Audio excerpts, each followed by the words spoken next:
So we're going to start today with the Queen. Buckingham Palace now confirming that she will not be attending the state opening of Parliament today. This is for the first time in 60 years, and they describe it as episodic mobility problems, which means that what they're trying to say... Comes and goes, not with her all the time. Yeah, hence why it was a very late call from Buckingham Palace yesterday. Well, instead, Prince Charles and Prince William have jointly been given the authority to open Parliament on her behalf, with the Prince of Wales delivering the speech that lays out the government's legislative agenda. Joining us now, we've got the royal broadcaster, Rafe Heydel-Mankoo. Rafe, good to see you on this one. Look, what is going to be the new norm from here on in with Her Majesty? We hope she keeps well, but should we be expecting her now at everything she's supposed to attend? What's going to change? Well, the Royal Household actually announced a couple of months ago that from now on, people should assume that Her Majesty will not be attending events that she was supposed to attend, and decisions will be made on the day. And that was quite a nice way of doing it, because they didn't want people to be disappointed by the Queen not turning up. So if they assume she won't be there and then she does turn up, it is a bonus, as you say. So, OK, look, let's break this down into little bits. Episodic mobility means it comes and goes, her ability to move. Presumably, and we've heard rumours, not least from Christopher Biggins, who's a friend of the royals, that Her Majesty is now using a wheelchair. Now, we understand discreet inquiries have been made about the use of a wheelchair within the Palace of Westminster.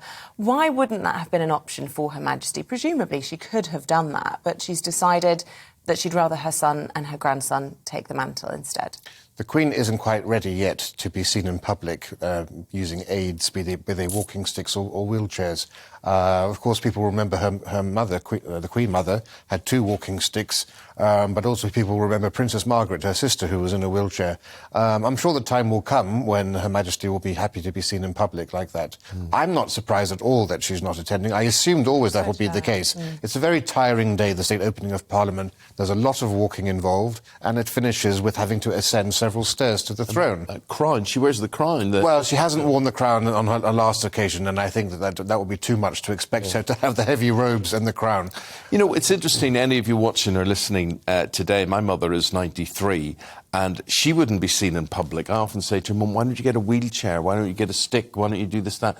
And she'll say, I'm not being seen like an old person. I said, but Mum, you are an old person. And so it is obvious, and when you're under that scrutiny, there's a certain amount of dignity and pride that you have, and an image to maintain. That's precisely it. And that's why, for example, during the Platinum Jubilee, when they have the service of Thanksgiving, the Queen will be entering through a side door rather than processing down the great sweep of the nave, as she would have done before, so that she'll be seated, and as they've said, to maintain her dignity. In fact, you know, it's not the first time this has happened. Queen Victoria was too old for her Diamond Jubilee to go up the steps of St Paul's, so she was in a carriage outside for the service. Yeah, we should point out there'll be people watching in wheelchairs who'll be saying, well, hang on a minute, what's wrong with being seen in a wheelchair? There's nothing undignified about that. They're not the Queen. They're not the Queen, but I think it would send a really strong, positive message if she were to do that, and we'd all be very supportive, I'm sure.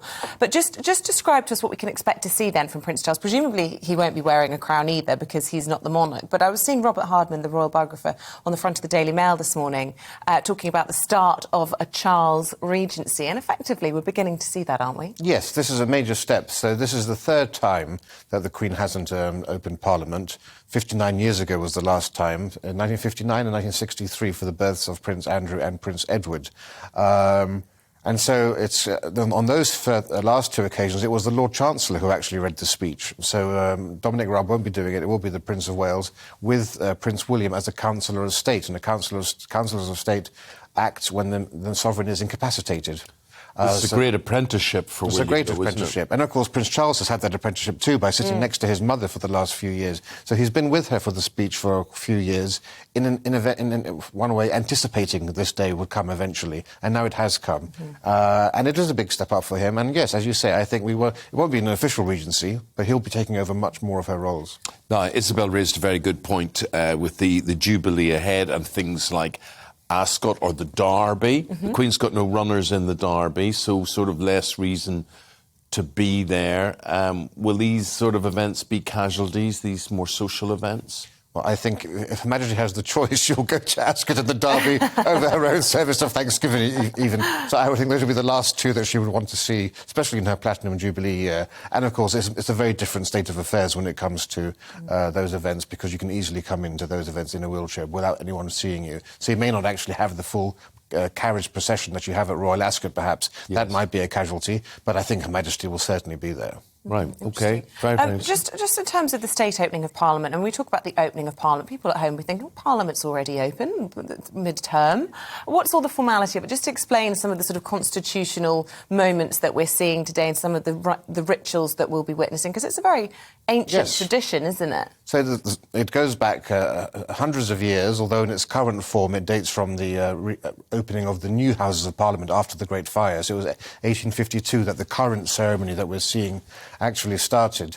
But the state opening is essentially a new session of Parliament is beginning. So on April the 28th, the last Parliament was prorogued, and now we have the new Parliament coming in.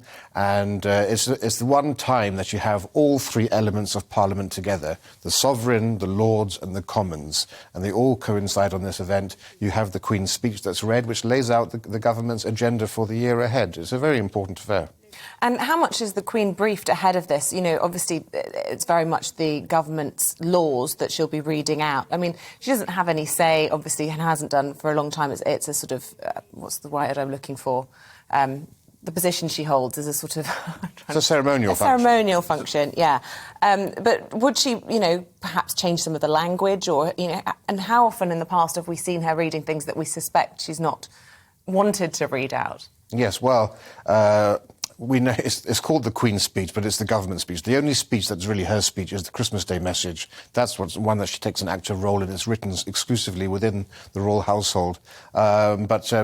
Essentially, she has to read what she's given. You know, she'll practice it beforehand, but you're not going to see. But she wouldn't be rewriting or anything. No, there'll be no rewriting done with that.